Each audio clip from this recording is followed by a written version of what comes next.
80년 초반부터 2007년까지 미국의 전력 수요는 이렇게 늘었습니다. 사실 전력 수요가 늘어나는 건 대부분 IT 기계 보급이 가장 우선이 된다고 저는 생각을 해요. 네. 이때가 개인용 PC가 보급됐던 시기였고요. 그러니까 과거에 저희가 20년 전에 봤었던 그림이 펼쳐지는 건데 그게 얼마나 올라갈지 사실 알 수 없다라는 거예요.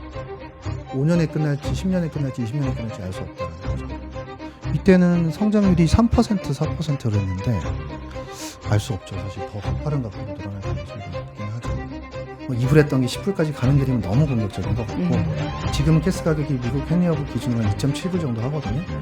어제 EI에서 나온 거 보면 한 4불 중반대까지는 간다고 보는 것 같고 저는 5불 이상 간다고 봅니다. 그래요? 2배 이상 간다고 생각을 해요. 이게 상식적으로 생각해보면 LNG를 수출을 한다고 하는데 그럼 가스가 있어야 되잖아요. 적자를 내면서 생산하는 애들이 있을까요? 없죠. 당연히 가스 가격이 올라야 됩니다. 올라야지만 생산이 되고 그래야지만 수출이 될 수 있어요. 당연히 가스 가격이 올라갈 수밖에 없습니다. 네, 월스트리트 모닝브리핑 함께하고 있습니다. 이번에는 글로벌 인터뷰 제 옆에는 역시나 베센트네 빈센트님 함께합니다. 네, 금리 인하 하도록. 네. 아우, 베센트 재무장 항상 얘기하다 보니까 입에 네. 베센트가 뱄습니다. 빈센님 어서 네. 오세요. 네, 안녕하세요. 빈센트입니다. 네, 빈센님의 생각은 어때요? 금리 인하 얼마나 네. 해야 된다고 보세요? 그분은 이제 베센트면 150bp 얘기하던데. 네. 뭐 150bp, 200bp 할 수 있죠. 네. 단 올해냐 내년이냐가 중요하죠. 전 처음 150bp라 그래서 이거 올해 안에 50bp씩 3번 하는 건가? 이 생각을 했어요. 네. 그건 아니겠죠, 설마? 일단 그렇게 주창하고 있는데 그렇게 하라고? 녹록진 않죠.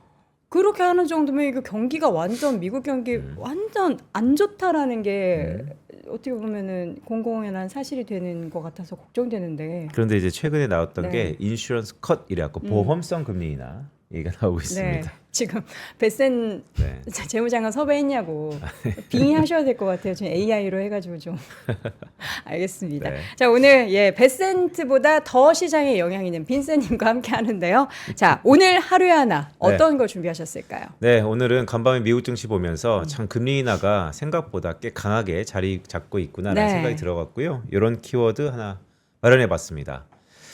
CME 금리 선물 시장에서 99.9%, 뭐 순도 금도 아니고 네. 99.9%는 거의 한다라는 것이죠. 그래서 B컷 가능성이 모락모락 솟아나고 있고요. 네. 그런데 다음 주 그러니까 8월 21일부터 23일 날 잭슨홀 미팅이 있습니다. 근데 잭슨홀 미팅이 아직은 세부 내용들이 발표가 안 되고 있는데 홈페이지에 가보면 큰 주제는 마련이 됐어요. 네. 노동시장의 전환기. 따라서 노동시장을 어떻게 바라보냐에 따라서 금리의 통화정책의 방향이 바뀔 것이다. 근데 가만 생각해 보면 시장이 지금 올해 한 3번 금리 인하를 할 것이다라는 기대감이 무락무락 묻어지고 있는데 네. 잭슨홀에서 파월 의장이 다시 한번 웨이den시에 할 가능성이 높아 보여요. 그렇죠. 네, 그래서 이런 기대감이 다음 주에는 기대와 우려 속에서 매우 변동성이 커질 것이다. 라는 우려 섞인 말씀을 한번 드릴 수 있을 것 같고요. 화면 보시는 것처럼 그럼에도 불구하고 미스터 마켓이라고 하는 시장은 항상 옳았다라는 측면에서 CME 금리 선물 시장에서 9월 달에 금리 인하 확률이거든요. 보시면 막대 그래프인데. 자료 한번 볼까요? 네. 와, 치솟았어요. 네. 99.9. 99.9. 네, 순도 100%입니다. 그래서 일단 9월 달에는 금리 인하를 한다. 그 인하가 25 베이스 포인트일지 아니면 네. B컷 50bp일지는 가봐야겠지만 주 초반에는 금리 인하에 대한 기대감이 매우 높게 이어질 개연성이 높아 보이고 네. 다음 주 후반으로 갈수록 잭슨홀에 대한 기대와 우려가 혼재되면서 변동성이 좀 높아지지 않을까라는 생각입니다. 네. 과연 시장이 네. 이제 파월 의장의 그런 웨이den시라는 그동안에 쭉 했었던 그 발언에 영향을 받을까요? 받을 겁니다. 받아요? 받을 건데 제가 모두에 말씀드렸던 것처럼 저는 이번 잭슨홀에서 네. 미국의 통화정책의 체계 재검토, 그러니까 페드 리슨의 중간 보고가 있기 때문에 네. 이 부분이 변수일 거다라는 말씀을 드리고요. 네. 다음 주에는 제가 계속해서 이 부분을 한 번씩 터치해드리도록 하겠습니다. 네. 목소리 너무 좋다. 빠다 보이스다. 이런 또 칭찬이 많이 올라왔습니다. 아, 지금 시장 속에서 어쨌든 계속 우리는 금리 이슈가 매일매일 불거지고는 있고 그 차기 연준 의장이 누가 될 것인지 벌써 후보가 네. 11명까지 늘어났습니다. 맞춰볼까요? 누가 될 것인지 맞춰보세요. 11명 중에 안 될 것 같습니다. 진짜요? 또 11명 추가될 중에 것 안 같습니다. 된다고요? 네. 지금 보죠. 그 11명 중에 누가 될지 되게 시장에서는 기대하고 있는데 후보는 더 늘어날 거고 네. 결국엔 또 그럼 미란 그분이 되는 건가? 진짜? 모르겠습니다. 저는 처음에 거론되었던 2명에서 지금 11명으로 급작스럽게 네. 늘어났는데 풀이 많은 것 같고 기준이 좀 다양해진 것 같아요. 그래서 좀 더 두고 볼 필요가 있다라는 생각도 듭니다. 알겠습니다. 자, 그럼 오늘 본격적인 글로벌 인터뷰. 오늘은 이분을 오랜만에 모셨는데 지난번에 네. 중국의 에너지와 미국의 에너지 정책이 다르다. 맞아요. 그 얘기하고 나서 음. 저희가 또 이제 그 다음에 또 김현수 위원님까지 모시고 해서 시장이 네. 우리가 좀 이끌고 가는 그런 느낌이 좀 들었어요. 그렇죠. 예, 이분 요때 네. 말씀하셨던 것처럼 이분이 그때 당시에 미국과 중국이 네. 완전히 정책이 다르다. 맞아요. 그리고 미국이 후퇴하는 것 같지만 또 그 안에 엣지 있는 시사점이 있다는 말씀을 주셨고 그렇죠. 또 이분 사실 아침에 모시기 너무 힘들어요. 왜요?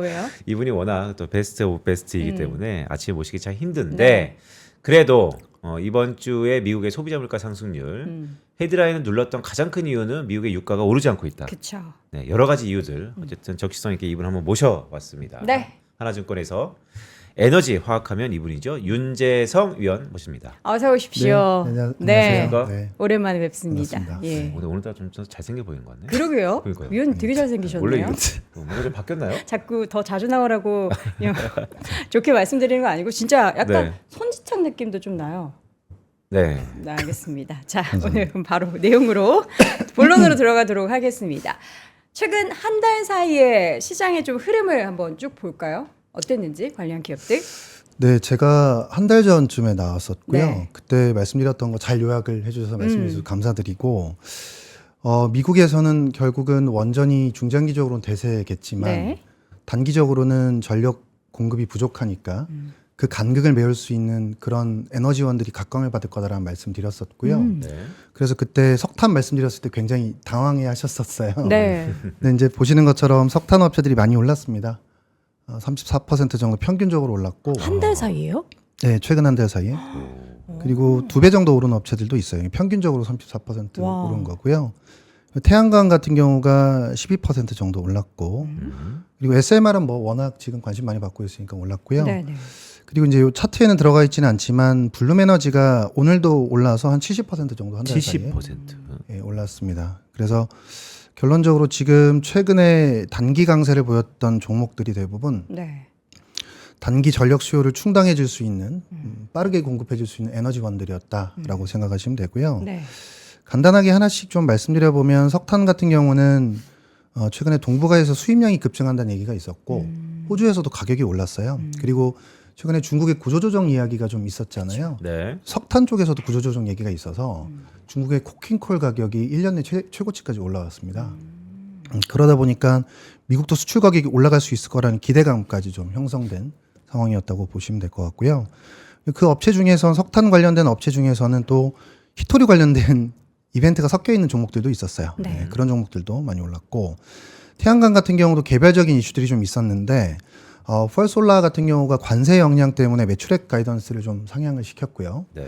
그리고 썬런 같은 경우가 태양광에다가 ESS를 결합한 비중 이게 엄청나게 늘어나면서 실적 서프라이즈를 냈습니다. 그 김현수 위원이 나와서 얘기를 했겠지만 ESS 성장성 높다라는 얘기 했었잖아요. 네. 실제로 저희 이제 전방단에서 보면 이 태양광 설치할 때 태양광과 ESS를 같이 붙여서 하는 케이스가 늘어나고 있다라는 거 저희가 확인을 했다라고 보시면 될 것 같고요. 네. 연료전지 같은 경우는 다 오른 건 아닙니다. 블룸에너지만 올랐고요. 이유는 일단 뭐 오라클이랑 데이터 센터 계약한 부분도 있고 실적도 좋았지만 이 블룸에너지가 하고 있는 방식이 SOFC라고 해서 그 방식 자체가 데이터 센터에서 주로 주목받는 방식이라고 보시면 될 것 같아요. 네. 그래서 원료가 천연가스를 사용을 하거든요. 그러니까 사실 연료전지라고 하면 저희가 대부분 수소를 쓴다라고 생각을 하는데 천연가스를 넣어서도 이 연료전지를 돌릴 수 있는 설비가 블룸에너지의 설비라고 보시면 될 것 같고 그러다 보니까 천연가스에 대한 관심이 많이 늘어나고 있는 상황에서 단기적으로 관심을 많이 받고 있는 거죠. 이게 설치 기간이 사실은 가스터빈 같은 경우는 3년, 4년 정도 걸리는데 블룸에너지의 이 SOFC 방식으로 하는 연료전지는 6개월에서 12개월 정도밖에 안 걸린다고 합니다. 짧군요. 이게 최근에 알래스카 천연가스 얘기가 많이 나오던데 이 부분이 미국에서 계속해서 주목되면서 중장기적으로 이끌어갈 개연성이 있나요? 그런데 사실 알래스카 LNG 같은 경우는 수익성이 있어서는 기존에 있는 가스 광구들보다는 수익성이 떨어지는 게 현저하거든요. 거의 비용이 2배 정도 높기 때문에 사실은 그것과 지금 연료전지라든지 혹은 뭐 가스 발전이랑은 사실 엮기는 좀 어렵지 않겠나라는 생각 갖고 있습니다. 네. 그동안 한 달 사이에도 이렇게나 많이 올랐는데 물론 이제 가스 관련한 기업을 제외하고요. 앞으로도 그러면은 관련한 기업들의 주가는 어떻게 또 긍정적으로 보고 계신 거예요? 네, 산업에 아무래도 지금 단기적으로 해결해 줄 수 있는 그 에너지원에 대한 관심이 늘어나다 보니까 방금 보셨던 석탄이나 뭐 솔라 그리고 연료전지 다 같이 좀 관심을 받을 거라고 생각을 하고 있고요. 네. 좀 길게 보면 사실 지금 상대적으로 부진하지만 가스 쪽에서도 저희가 기회가 분명히 있을 거라고 생각을 하고 있습니다. 그래서 제가 그때 나와서 말씀드렸을 때 이 포트폴리오를 다 짜자라고 말씀을 드렸었어요. 네. 어느 하나만 갖고 갈 게 아니라 이 순서에 맞게 포트폴리오 짜놓으면 어쨌든 왔다 갔다 하면서 수익 계속 내줄 수 있기 때문에 포트폴리오를 짜자고 말씀드렸고요. 네. 그래서 이제는 가스에 대해서도 우리가 좀 담아가야 되는 시점이 아닌가라고 말씀드릴 수 있을 것 같고 그래서 오늘은 가스 얘기를 좀 드려보려고 합니다. 가스. 알겠습니다. 가스라고 하니까 네, 가스.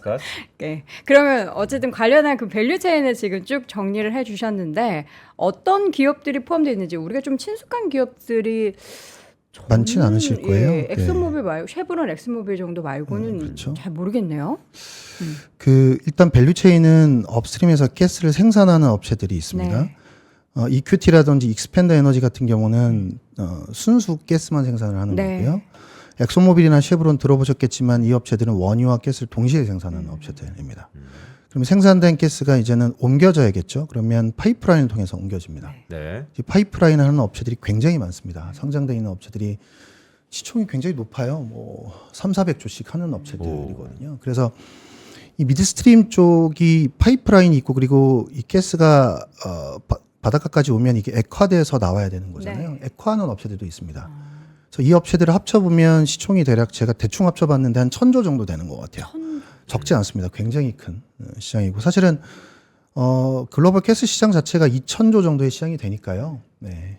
시총도 뭐 그 정도에 육박할 수 있는 상황은 될 수 있다고 보고 있고 이렇게 해서 액화된 가스가 결국은 조선, 그러니까 선박을 통해서 네. 운송이 되고 가스 터빈한테 이제 전달이 되는 거죠. 그래서 지금까지 저희가 봤었던 게 우리나라 조선 그리고 GE 베르노바 같은 업체들 네. 주가 많이 올랐었잖아요. 네. 그러니까 가스를 활용하기 위해서 설비가 필요한데 이 설비에 대한 수주가 계속 들어왔었으니까 이 업체들이 선제적으로 오른 거고요. 그러면 이 설비들이 인도가 되고 나면 그때부터는 실제로 가스가 사용이 될 거잖아요. 그러면 당연히 온기는 업스트림 쪽으로 퍼져나갈 수 있다라고 생각을 하는 거죠. 그러면 이쪽에서 그러니까 지금 우리 화면에 보이는 쪽에서 오른쪽에서 왼쪽으로 온기가 계속 퍼져나갈 이제 수 있다고 보는 모멘텀이 거죠. 발생을 할 거다. 그러면 주가도 이제 뭐 배나 관련했었던 그 지베르바 같은 그런 기업들이 올랐다면 그 다음 순서는 이제 미드부터 업스트림까지 그렇게 갈 수 있다고 퍼진다. 생각하는 거죠. 그럼 우리는 기회를 이미 올랐던 종목보다는 앞으로 오를 종목에 더 집중을 해야 되는 건가요? 네, 그러니까 물론 지금 올랐던 업체들이 뭐 나빠진다라기보다는 뭐 증가율이나 이런 부분들이 떨어질 거니까 네. 이제는 증가율이 올라올 수 있는 쪽으로 좀 시선을 옮기는 것도 좋지 않을까라고 말씀을 드리는 거고요. 요거 그래. 캡처해 두시면 좋을 것 같아요, 여러분. 요거 그러니까요. 예, 워크프로우를 캡처해 두시고 흐름을 이렇게 쫙 같이 보시면은 여러분이 관련한 투자하시는데 도움이 굉장히 많이 될 것 같아요. 그러니까 지금 순서상으로는 우리나라 이제 조선주가 또 수혜 마스카. 받아서 올랐고 네. 또 지베르바 같은 경우에도 주가가 올랐는데 그 다음 순서 뭐가 될지 그냥 지금 이 보여주셨던 사진 순서대로 가는 거예요? 그렇게 갈 가능성이 높을 오. 것 같습니다. 네, 그러니까 그럼 역순으로 갈 가능성이 높아 역순이요. 보입니다. 여기서 시작하기 전에 이게 온기가 기간이 어느 정도 온기가 퍼질까요? 아, 그것도 궁금하네요. 네. 지금 LNG 터미널이 미국에서 커지는 게 2029년 30년까지니까요. 네. 그 구간 동안은 계속 가스 이동량이 늘어나야 되기 때문에 액화량도 늘어나고 네. 거의 2030년까지는 저희가 길게 볼 수 있을 것 같아요. 사실은 그 뒤에 그림도 있기는 하거든요. 이제 그 그림은 뭐냐면 동남아에서 지금 석탄으로 발전하는 비중이 굉장히 높습니다. 그래서 그 석탄까지도 대체한다라고 하면 사실은 가스의 그림은 2040년까지도 볼 수는 있습니다. 그러나 이제 모멘텀이 가장 강한 구간은 2030년까지일 수 있다고 말씀드리는 거고요. 바야흐로 가스의 시대인데요. 가스뿐만 아니라 전력을 생산하는 모든 에너지원에 대한 시대가 온 거죠. 자, 그러면 이제 그 흐름을 또 하나씩 좀 짚어보도록 하죠. 어떤 쪽이 이제 오를 것인지에 대해서 이러한 상황이 앞으로 전개될 거다라는 청사진을 우리 또 위원님께서 그려주시면 좋을 것 같은데. 네, 일단 이 차트를 한번 보시겠습니다. 네. 지금 미국에서 LNG 터미널이 속속들이 지어지고 있는 상황이고요. 2024년부터의 데이터인데 지금까지 지어졌던 것보다 향후 지어지는 그 증가폭이 훨씬 더 큽니다. 그래서 향후 1년간 굉장히 가파른 속도로 LNG 액화 플랜트가 늘어나기 시작을 네. 하거든요. 실제로 이번 주에 벤처글로벌이라는 업체가 실적 발표를 했는데 액화 업체입니다. 매출액이 180% 정도 YY로 늘어났던 모습을 보였고요. 뭐 주가도 좋은 모습을 보여줬습니다. 그래서 실제로 LNG 액화 터미널이 늘어나기 때문에 그쪽까지 가스를 운송하기 위한 파이프라인이 늘어날 수밖에 없는, 운송량이 늘어날 수밖에 없는 그런 구간이라고 보시면 되고요. 그리고 가스 터빈이 인도되는 구간도 아마 2027, 8, 9년 이때 이제 가스 터빈이 인도가 될 텐데 그러고 나면 가스를 사용을 하게 되겠죠. 그 과정에서도 파이프라인의 운송량이 늘어날 수밖에 없고요. 그리고 또 하나는 그렇게 가스에 대한 수요가 늘어나면 결국은 가스의 가격이 가만히 있질 않을 거예요. 가스 가격도 올라갈 가능성이 높겠죠. 그러면 가스를 생산하는 업체들이 이제 수혜를 볼 수 있는 상황이 될 수가 있는 거고요. 그래서 이 큰 그림에서 보시면 될 것 같다라고 생각을 하는데, 근데 사실 단기적으로는 이런 좋은 그림에도 불구하고 주가는 약하단 말이에요. 왜 그럴까요? 이유가 있기는 합니다. 일단 그 가스 파이프라인이라든지 액화 플랜트를 지으려면 이 소재들이 필요한데 네. 트럼프의 관세 때문에 철강, 다 비싸구나. 알루미늄에 대한 관세가 부과가 됐기 때문에 투자비가 올라간 거예요. 이런 부분들에 대한 걱정이 좀 있을 거고요. LNG를 많이 사주는 데가 뭐 중국이라든지 인도 같은 지역들인데 이쪽과의 무역 갈등이 심해지니까 이 취소 가능성들이 좀 있지 않겠나라는 걱정들도 있을 수가 있겠죠. 그리고 최근에 가스 가격이 좀 빠졌습니다. 사실 계절적으로 빠지는 구간이긴 하고요. 그러다 보니까 센티멘트적으로 조금 약해진 부분들이 있는 것 같습니다. 그러나 이런 부분들은 어쨌든 트럼프의 LNG에 대한 정책이 워낙 확고하기 때문에 중장기적으로 이런 그림들은 어떻게든 해결될 가능성이 높다라고 생각을 하고 있고요. 그래서 지금처럼 그림은 좋지만 주가가 눌리는 구간에서는 사실 사야 된다라고 생각을 하고 있습니다. 근데 이제 앞서서 제가 종목들을 쭉 말씀드렸지만 이거 다 사자라고 말씀드리기가 좀 어렵잖아요. 이 그래서 관련 ETF도 뭐 있을 것 같긴 ETF도 있어요. 네, 국내에도 있고요. 네. 뭐 ETF를 사셔도 되는데 이제 개발 종목으로 투자를 하자고 한다면 조금 더 아이디어를 구체화시킬 필요가 있겠다라는 좋습니다. 생각을 하고요. 그래서 이제 이 부분은 전력 수요의 급증과 관련한 부분과 맞물려서 좀 얘기를 해보겠습니다. 네. 이 지도를 한번 보시면 뭐 미국의 지도인데요. 파란색으로 보시는 쪽이 텍사스 쪽이고, 텍사스. 그렇죠. 녹색으로 보시는 쪽이 뭐 버지니아 그리고 펜실베니아, 오하이오 등등 해서 저희가 이제 그 전력 권역권으로 보면 PJM이라고 부르는 지역입니다. 네. 이 두 지역이 전력 수요가 정말 급증하고 있어요. 네.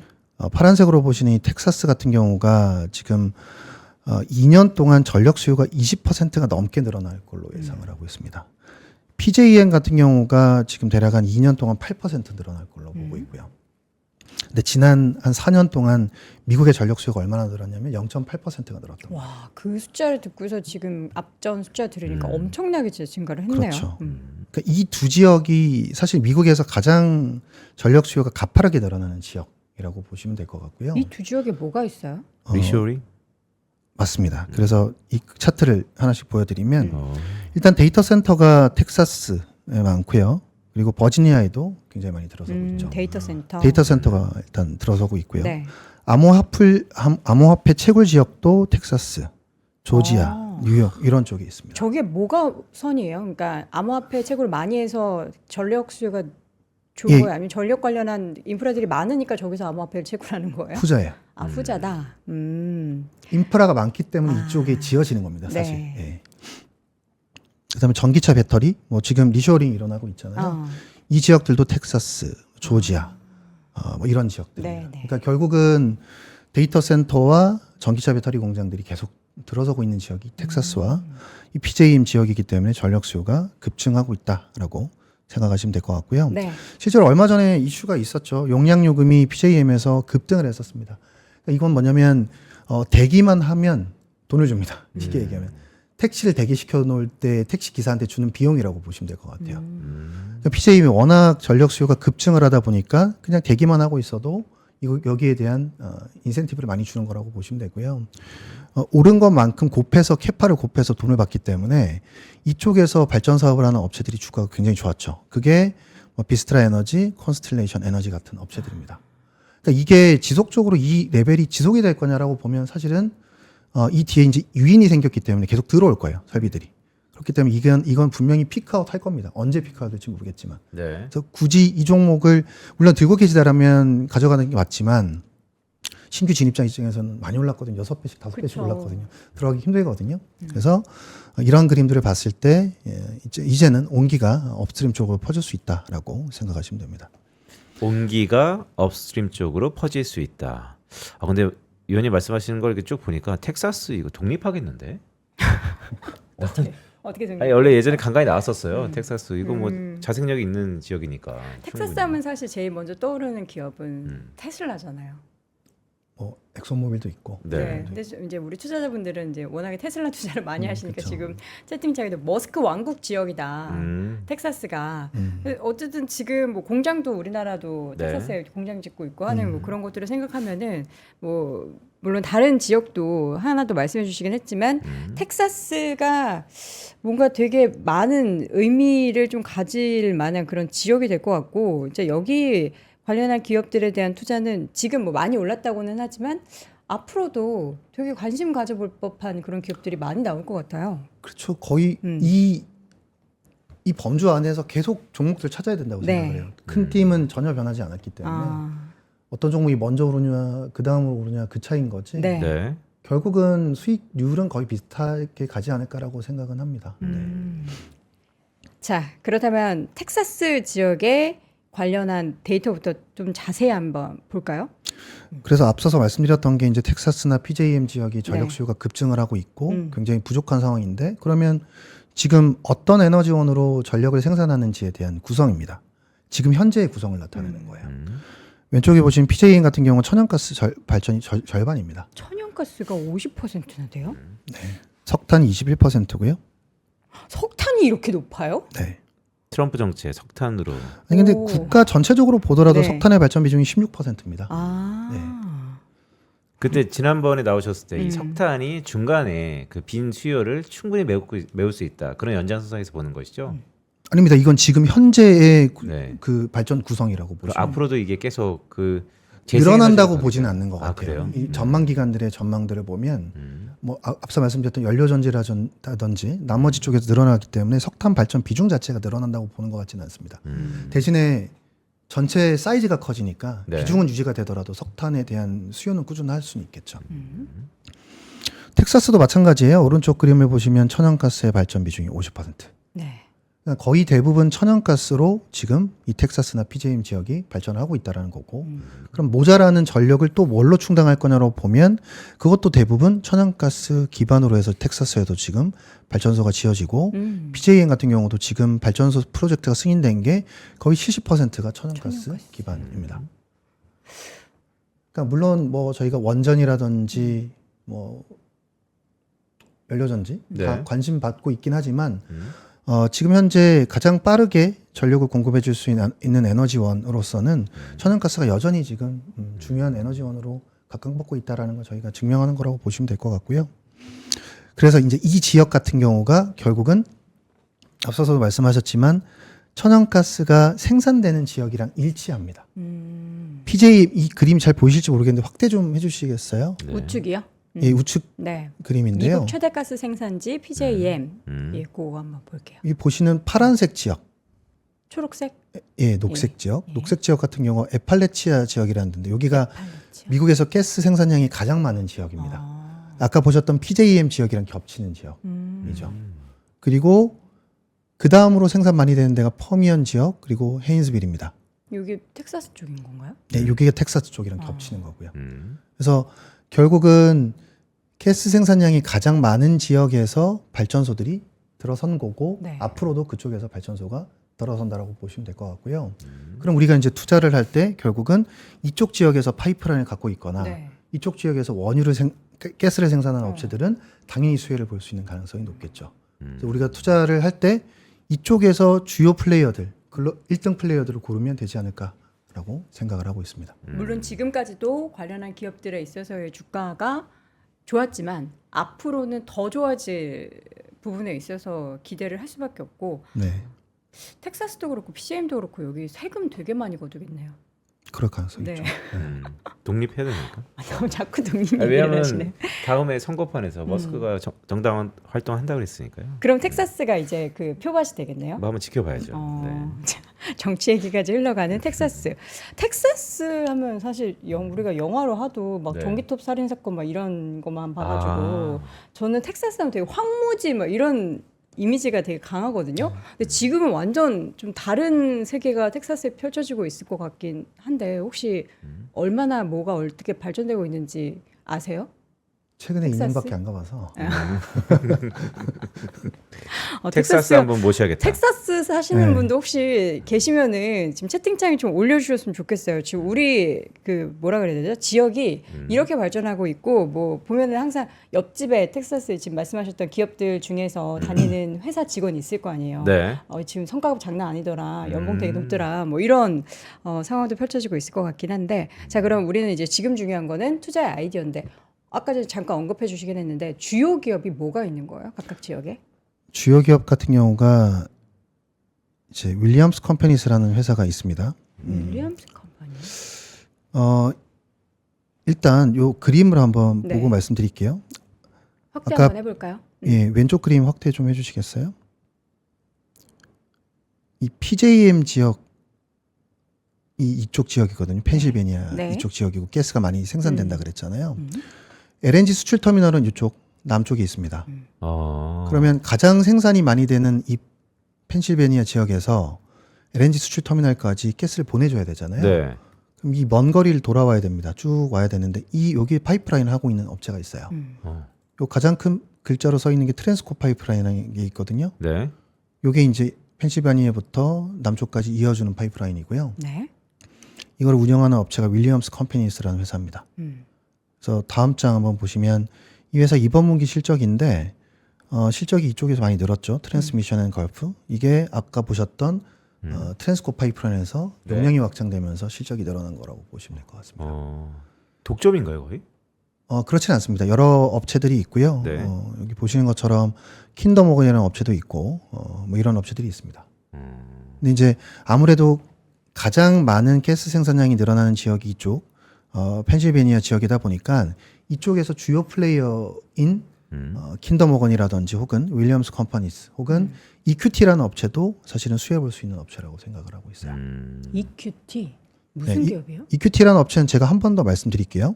EQT라는 업체는 파이프라인도 가지고 있지만 사실 가스를 가장 많이 생산하는 업체라고 보시면 될 것 같습니다. 뭐 생산도 가장 많이 하고 보내기도 하고 예. 그냥 혼자 밸류체인 그러니까 다 하는데 업스트림과 미드스트림이 같이 있는 업체가 EQT라는 업체인 거죠. 이런 업체가 더 좋지 않나 그럼? 맞습니다. 예. 그래서 그 파이프라인을 하는 업체들은 가스 가격에 사실 그렇게 연동된 실적이 아니에요. 네. 물량만 늘어나면 거기에 일정 마진을 곱해서 수익을 내는 구조이기 때문에 네. 굉장히 안정적인 수익 구조를 갖고 있습니다. 그러니까 파이프라인 업체들은 물량만 늘어나면 돼요. 그렇기 때문에 사실 우리가 좋아하는 변동성이 크진 않아요. 네. 대신에 배당이 굉장히 높은 업체들이죠. 근데 아마 가스를 생산하는 업체들은 가스 가격에 연동 많이 되기 때문에 그렇죠. 벌러틀리티가 굉장히 클 겁니다. 네. 그래서 우리나라 분들은 아 이건 서학개미 하시는 분들이 이거 재밌잖아 이런 종목. 생산 업체들을 좋아하실 가능성이 높죠. 배당도 꽤 나올 것 같은데 그럼? 그렇죠. 그 EQT라는 업체가 이번에 컨콜을 했는데 2027년, 28년도가 되면 순차익금이 다 줄어들고 아마 자사주 매입이라든지 혹은 배당을 많이 할 수 있을 거다. 뭐 이런 얘기까지도 하고 있는 상황입니다. EQT. 네. 그래서 지금 제가 결국은 이런 상황의 변화 때문에 미국의 가스 가격이 올라갈 수 있다는 점 말씀을 드리는 건데요. 네. 그러한 상황이 사실은 20년 전에 한 번 있었어요. 20년 전에요? 네, 20년 전. 저희가 20년 만에 전력 수요가 급증하고 있다라는 얘기를 네. 들으셨잖아요. 네.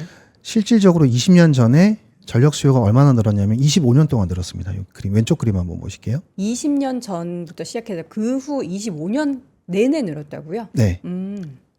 차트가 좀 끊겨 있긴 한데 네. 80년 초반부터 2007년까지 미국의 전력 수요는 이렇게 늘었습니다. 우상향 계속 보였네요. 예. 그리고 나서 좀 정체된 건가요? 그리고 나서 20년 동안 정체된 거고요. 네. 다시 지금 늘어나는 구간에 들어왔다고 저 보시면. 때는 무슨 저게 닷컴업을 그때 겹치긴 하는데. 사실 전력 수요가 늘어나는 건 대부분 IT 기계 보급이 가장 우선이 된다고 저는 생각을 해요. 네. 네. 이때가 개인용 PC가 보급됐던 시기였고요. 미국의 산업화가 진행됐던 구간이기도 합니다. 네. 그래서 전력 수요가 25년 동안 늘어난 거고 지금도 똑같죠, 사실은. AI 데이터 센터 때문에 전력 수요가 느는 거고 네. 한 번 더 폭증하는 시기가 그리고 리쇼어링 중요한 거죠. 때문에 또 음. 공정이 들어서기 때문에 전력 수요가 늘어나는 거고. 그러니까 과거에 저희가 20년 전에 봤었던 그림이 펼쳐지는 건데 그게 얼마나 올라갈지 사실 알 수 없다라는 거예요. 5년에 끝날지 10년에 끝날지 20년에 끝날지 알 수 없다라는 거죠. 그걸 알려면 어떻게 해야 돼요? 이제 계속 전력 수요가 얼마나 사용이 되는지 전방에서 얼마나 사용이 되는지 계속 체크는 해야겠죠. 네. 지금 과거에 저 80년대 초반 이후로 25년 동안 미국의 전력 생산량이 늘어난 그 시기에 말씀하셨던 새로운 이제 컴퓨터를 비롯해서 다양한 기기들이 등장을 했는데 지금은 사실 그때보다 더 용량이 크고 더 많은 데이터, 더 많은 전기를 필요로 하잖아요. 네. 그러면은 일단 그 각도 자체가 완전 더 가팔라질 수밖에 없는 거네요. 그래서 아까 제가 뭐 PJM이나 네. 텍사스 보여드렸지만 20%씩 넘게 늘어나 버리니까요. 네. 이때는 성장률이 3%, 4%를 했는데 알 수 없죠. 사실 더 가파른 각도로 늘어날 가능성도 있기는 하죠. 주가 상승도 비슷하려나? 각도가 더 가팔라지려나요? 더 가파를 수 있을 것 같고, 근데 네. 저기 하나 의문이 지금은 그 두 지역에서 그러니까 전국적으로 평균 0%대였는데 네. 두 지역에서 두 자릿대로 가장 크게 증가했었잖아요. 혹시 그러니까 85년부터 2007년까지 이때 전략이 들어갔을 때는 미국의 전 지역에서 들어왔는지가 좀 궁금하네요. 일부 지역에서 들어왔는지. 그건 저도 한번 체크를 해봐야 될 것 네. 같아요. 네, 그것까지는 왜냐면 제가 그때랑 지금이랑 비슷하면 그때 지금하고 비슷하게 일부 상황이 지역에서 비슷한지를, 서 있으면 판단할 그때 수 있겠네요. 주가의 퍼포먼스가 약간의 비교 분석할 수 있을 것 같아갖고. 그러네요. 그건 제가 한번 날카로운 다음에 한번 해보고 말씀드릴게요. 네, 좋습니다. 그래서 이제 제가 이 얘기를 왜 드리냐면 90년대 후반에 사실 가스 터빈이 굉장히 잘 팔렸어요. 그때 GE 버너바 같은 업체가 20년 전에 그때 좋았던 거예요. 그러면 90년대 후반에 수주가 들어왔을 거고 인도가 된 건 2000년 초반에 인도가 됐을 거잖아요. 2000년 초반부터 가스를 사용을 하니까 그때부터 가스 시장이 움직이기 시작을 했습니다. 네. 오른쪽 차트를 한번 보시면 90년대 후반부터 가스 가격은 꿈틀꿈틀하기 시작해서 2000년부터 2007년까지 가스 가격은 거의 한 대여섯 배 올랐습니다. 어마어마하게 올랐던 네. 사이클이었고요. 근데 향후에 펼쳐질 그림도 저는 미국의 가스 가격이 올라가지 않을까라고 생각을 하는 거고 이때와 다른 건 뭐냐면 이때는 발전 수요만 늘었단 말이에요. 근데 네. 지금은 LNG 수출 수요도 같이 늘고 있는 거죠. 수출까지. 네, 이때는 발전만 했지만 지금은 수출까지 같이 하는데 사실 수출의 포션이 더 커요. 네, 발전용보다 수출 포션이 더 크거든요. 그러니까 알 수 없죠. 가스 가격이 얼마나 갈지는.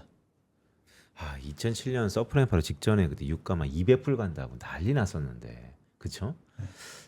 왠지 저 차트 보니까 뭐꼭 세상은 돌고 도는 게 아니지만. 그러니까 우리가 지금 사실 AI 얘기하면서 AI 하드웨어, 소프트웨어 그런 기업들에 대한 투자만 다들 많이 하셨잖아요. 물론 이제 좀 채팅창에는 이런 관련한 에너지 기업도 투자를 했었다, 하고 있다, 많이 올랐다, 뭐 이런 얘기도 하시지만 그런 시선들을 에너지 쪽으로, 그러니까 AI만 집중됐었던 하드웨어, 소프트웨어만 집중됐었던 투자의 시선을 에너지 쪽으로 좀 빨리 확대할 필요가 있을 것 같아요. 맞습니다. 네. 그러니까요. 네.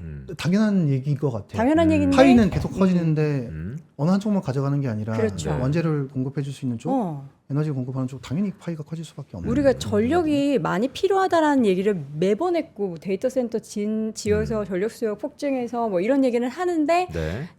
정작 관련한 기업에 대한 투자를 이거 잘 모르니까 맞아요. 사실 우리 윤재성 위원님이 이렇게 많이 나오지 않으시니까 맞아요. 이게 잘 모르잖아요. 그러니까 위원님이 자주 나오셔야겠어요. 네, 그러니까요. 자주 나오셔서. 왜냐면 설비 투자 빅테크, 네. SMR, 전력 이렇게까지만 봤지. 네. 지금처럼 이 파이프라인의 전반적인 흐름. 그러니까요. 네.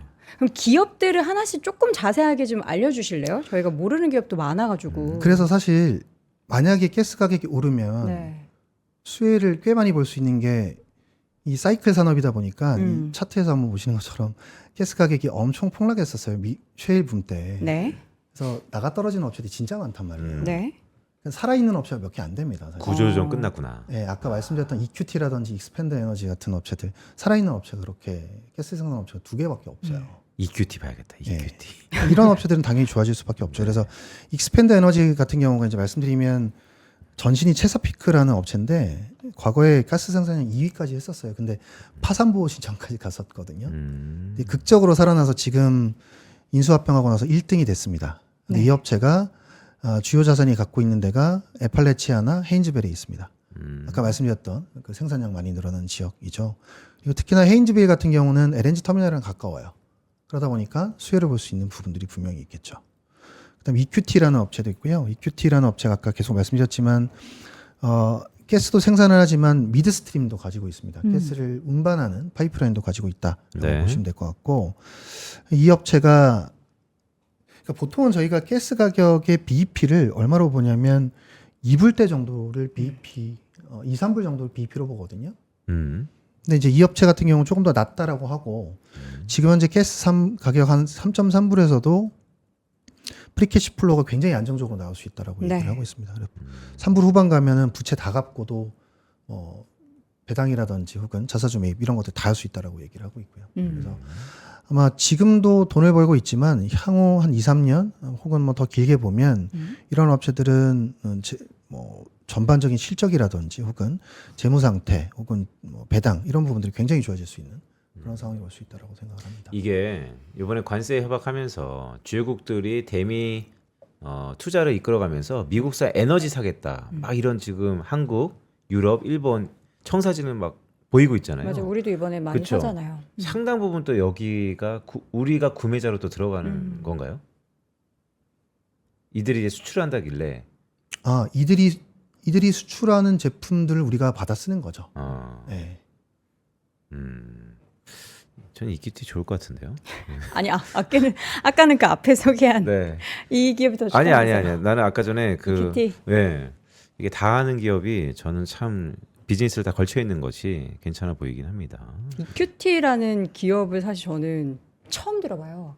그래서 주가 차트를 지금 한번 열어보고 있는데 주가가 지금 작년 11월 저점으로 해서 올해 7월까지 계속 올라가다가 지금 조금 주춤하네요.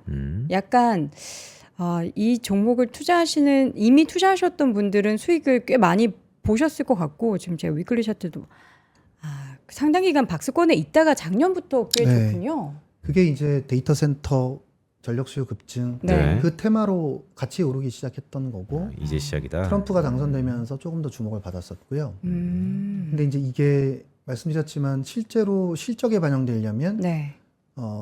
조선이라든지 혹은 터빈들이 이제 인도가 되고 난 이유니까 네. 이제 지금은 밸류에이션만 올라간 거고 향후에는 어닝까지도 같이 올라가고 밸류에이션도 동반해서 올라가는 그림이 나올 수가 있겠죠. 그러니까요. 그 말씀은 약간 우리 애널리스트 언어로 얘기했지만 주가가 상승할 거다. 뭐 이런 얘기잖아요. 아주 쉽게. EPS 표니까. 그리고 이제 아무래도 가스 가격에 영향을 좀 많이 받는 업체다 보니까 지금이 이제 비수기예요. 그래서 많이 빠졌거든요, 가스 가격이. 그러니까 센티멘트적으로도 빠질 수 있는 구간이긴 하죠. 근데 보통 이제 가스 업체들 투자할 때는 여름에 사서 겨울에 팔면 돼요. 보통 계절적으로는. 겨울에 계절적 수요가 늘기 때문에. 네. 네. 그러면 뭐 긴 그림으로 놓고 보면 사실 계속 우상향한다고 생각하면 여름쯤에 지금은 사시고, 여름이고. 여름쯤에 사시고 겨울쯤에 조금 정리하시고 네. 그런 식으로 이제 파도를 탈 수는 있겠죠. 트레이닝 영역에서. 예. 그건 어때요? 이게 사실 서학개미 하시는 분들도 일부 업종에 집중돼 있으니까 최근에 또 지구 반대편에서 러시아 우크라이나 또 재건하냐 다시 한번 만나냐 종전하냐 얘기가 많은데 러시아 그러면 그냥 딱 떠오르는 게 또 천연가스잖아요. 그쵸, 네. 가스. 이 영향이 어떻게 될까요? 지금 천연가스, 러시아 천연가스가 어쨌든 공급이 다 되고 있는 상황입니다. 중국으로 다 가고 있는 상황이거든요. 유럽으로 못 가는데 다 중국으로 가고 있어요. 네. 그래서 러시아 뭐 종전이 된다고 하더라도 네. 가스 시장이 그렇게 크게 영향을 줄 것 같지는 않고요. 그래요? 이미 워킹하고 있어서. 이미 워킹하고 있습니다. 뭐 원유도 지금 다 빠져나오고 있는 상황이거든요. 아래아래 다 돌고 있는 상황이에요. 예. 전쟁은 거의 끝났다고 보는 거구나 경제적으로는. 네. 지금 이제 사실 이런 기업들이 최근에 아예 안 오른 게 아니고 작년부터 계속 우상향을 보이고 있기 때문에 일부 이제 우리 시청자분들 중에서는 이거 이제 막 우리는 산업의 시작이다라고 얘기하지만 이거 이미 올라간 거 우리가 지금 이렇게 쫓아가도 되나요? 뭔가 단점, 그러니까 산업이 꺾일 만한 혹은 우리가 지금 이게 끝물인지 아닌지 시작인지 뭐 지금 어느 구간에 놓여 있는지 요거에 대한 좀 아이디어를 주시면 좋을 것 같아요. 지금 저희가 생각했을 때는 일단 얘기 들어보면은 이제 막 시작인 것 같은데요. 그렇죠. 그렇죠. 아직 시작도 안 한 것 같은데. 네, 전력 수요가 늘어나는 국면에서 같이 수혜를 보는 업종이니까 지금이 초입이라고 생각하시는 게 맞죠. 네. 지금 초입 단계고 제가 아까 20년 전의 상황을 설명을 드렸었잖아요. 네. 25년 때 25년 동안 왜 이렇게 전력 수요가 늘었는지 네. 근본 원인을 설명을 드렸는데 네, 초입일 가능성이 높죠. 근데 이제 리스크는 있는 게 이제 어떤 그럴 리스크? 수는 있을 것 같아요. 가스 가격이 너무 비싸지면 미국의 물가를 자극을 하게 되니까 네. 그런 부분들은 또 수요를 죽일 수 있는 부분이거든요. 네. 그러니까 마냥 가스 가격이 10불, 20불 이렇게까지 갈 수는 없습니다. 그리고 수익성이 좋아지면 생산을 늘릴 테니까요. 네. 네. 그러니까 어느 정도의 제한적인 상승 정도로 보시는 게 맞을 것 같긴 합니다. 과거처럼 뭐 2불 했던 게 10불까지 가는 그림은 너무 공격적인 것 같고 지금 가스 가격이 미국 헨리허브 기준으로 한 2.7불 정도 하거든요. 어제 EI에서 나온 거 보면 한 4불 중반대까지는 간다고 보는 것 같고 언제까지요? 4불 중반대. 그러니까 그 프로젝션이 올해? 이게 내년입니다. 아 내년까지? 내년? 오 더블이네 거의. 저는 5불 이상 간다고 봅니다. 그래요?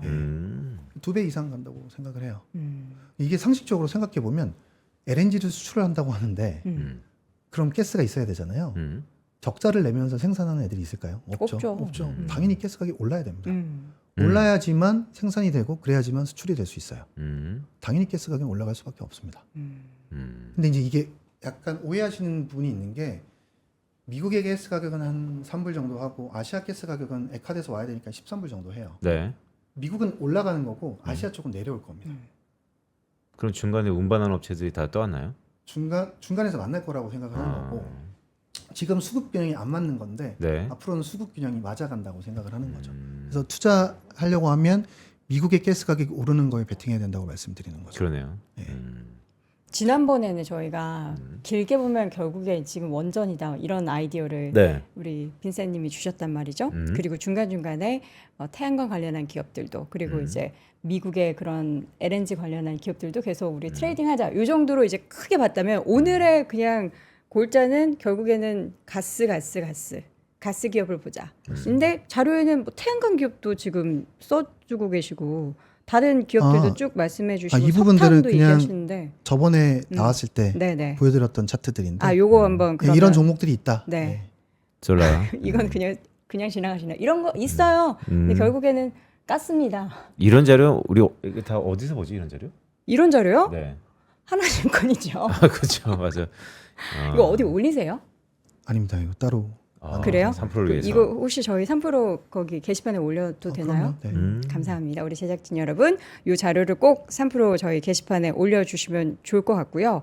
오늘 투자의 아이디어를 들으시면서 이게 이제 이제 앞으로의 텐베거 막 이렇게까지는 네. 저는 잘 모르겠어요. 근데 결국에 우리가 AI 투자를 하고 AI 관련한 산업에 있어서의 발전 이야기를 하는데 아직까지 내가 에너지 관련한 기업의 투자를 포트폴리오에 담아두지 않았다. 네. 하시면은 이제는 한쪽의 일정 부분에 있어서는 꼭 담아둬야 될 그런 종목들이 많은 것 같습니다. 안 담으면 나중에 시간 지나고 보면 포머예요. 이미 뿜어오신 분들 그래요? 많으실 것 같아요. 이미 이미? 많으실 것 같은데 근데 지금 우리 일단 위원님께서 대표적인 두 기업을 꼽으셨던 거는 이 두 기업에 대한 기대를 가장 많이 하시기 때문에 꼽으신 거겠죠? 아무래도 미국이 가장 큰 생산 대국이기 때문에 네. 그 수혜가 뭐 아무래도 미국 업체에 풀리 갈 가능성이 높죠. 국내 업체 같은 경우는 아이디어는 사실 많기는 한데요. 네. 네. 국내 업체 아이디어. 그러니까 예를 들어서 LNG를 트레이딩하는 업체들이 네. 있습니다. 그런 업체들은 이 가격의 갭을 활용할 수 있는 여지가 늘어나기 때문에 LNG 트레이딩하는 업체 중에서 뭐 예를 들어서 SK E&S 저희가 상장이 돼 있지는 않아서 투자를 못하지만 그런 업체, 포스코 인터내셔널 같은 네. 업체들 이런 업체들 LNG 트레이딩하는 업체들이거든요. 적당한 가격에서 잘 트레이딩을 하는 업체들은 수혜를 볼 수 있는 가능성이 있고요. 그거 헛발질 주면 또 재무 손실이 엄청 큰 거 아니에요? 그 업체들. 근데 이제 그거를 해치를 잘 걸어서 하는 방법들이 있어요. 네. 지금 딱 바로 상사 업체들 얘기하시네요. 자, 텍사스에 거주하시는 분께서 댓글 하나 남겨주셔가지고 제가 좀 읽어드릴게요. 네. 20년째 살고 있습니다. 오스틴에 텍사스 삼성, 오스틴. 뭐 애플, IBM, 델 거의 모든 반도체 회사 다 있다고 보시면 됩니다. 영화에서 보시는 총 들고 말 타고 다니는 거 전혀 아니다. 네. 우리가 그러니까요. 20년 전에 있어서의 또 그 텍사스를 기억하는데 지금은 텍사스에 있는 기업들에 오히려 우리가 투자를 해야 하는 그런 시기가 도래했고 이미 도래했지만 앞으로도 기대할 만한 부분들이 굉장히 많다. 예, 오늘의 이제 앞으로 저희의 미션은 우리 윤재성 위원님을 좀 더 네. 자주 모셔서 네. 사실 이 산업을 우리가 좀 이렇게 뜯어볼 기회가 많이 없거든요. 맞아요. 좀 더 쉽게 이야기를 또 자세하게 관련한 산업에 대한 뉴스를 자주 소개해 드릴 수 있는 기회를 저희는 열심히 마련해 보도록 하겠습니다. 미스터 자, 오늘, 에너지. 네, 오늘 네. 에너지 이야기를 에너지 있게 한번 해봤고요. 하나지걸 리서치센터 윤재성 연구위원 함께했습니다. 위원님 고맙습니다. 고맙습니다. 네. 자, 오늘도 월스트리트 모닝브리핑 함께하셨습니다. 내일 쉬는 날이라서 그런지 다들 휴가 가신 것 같아요. 예, 일단은 휴가 안 가세요? 저는 휴가가 어디 있어요? 저는 방송하는 게 저의 취미자 낙원이자 이곳이 천국입니다. 아니, 내일 쉬니까. 네, 안 가요. 그냥 집에 있을 거예요. 비도 오는데 어딜 가요? 자, 음. 여러분. 그리고 이게 아까 또 직장인 분들도 그렇지만 우리 사업하시는 분들도 그렇고 나의 미래를 걱정하면 휴가를 못 가요. 아, 나의 미래를 네, 걱정하면 미래를 걱정하면 어디를 놀아요. 그냥 쉬지 않고 뭔가를 계속 고민하는데 그 고민을 저희가 좀 덜어드리는 앙트러프러너십 컬리지 여전히 여러분과 함께 하기 위해서 기다리고 있습니다. 사직서를 늘 품고 다니는 직장인 그리고 장사를 하고 있는데 뭔가 답답한 기분이 드는 사장님이시라면 반드시 봐야 할 컨텐츠 앙트러프러너십 컬리지 8월 20일까지 신청 마감인데요. 아정당, 또 리튼, 리멤버, 티오더, 캐시워크 등의 빵빵한 그 대표들의 라인업을 갖춰뒀습니다. 죽음의 계곡에 살아남은 대한민국의 가장 뜨거운 10인의 창업과 함께할 수 있는 기회 앙트러프러너십 컬리지 관련한 자세한 내용은 영상 하단 링크 참조해 주시기 바랍니다. 저희는 내일 하루 쉬고요. 다음 주 월요일 오전 6시에 돌아오겠습니다. 여러분 오늘도 고맙습니다. 고맙습니다. 전원경 교수님과 함께 미국과 필라델피아를 누비며 세계 7대 미술관을 모두 관람합니다. 관심 있으셨던 분들은 조금 서두르시면 좋겠네요. 영상 아래 링크에서 자세한 내용을 확인하세요.